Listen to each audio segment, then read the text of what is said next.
கொழுக்கட்டை இனிப்பை வச்சு தான் செய்யணுமா?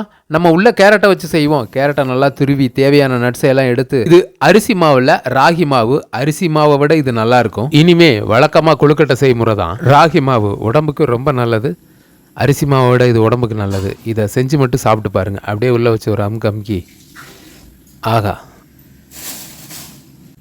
அப்படியே பார்த்து அழுங்காமல் எடுத்து 1 2 3 4 ஆஹா, அருமையான கொழுக்கட்டை.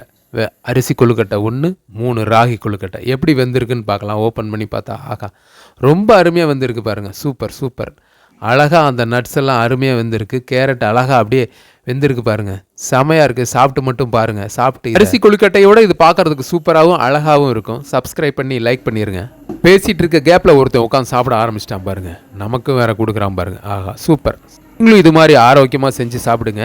அருமையாக இருக்குன்னு கமெண்ட்ஸ் வேறு பாருங்கள்.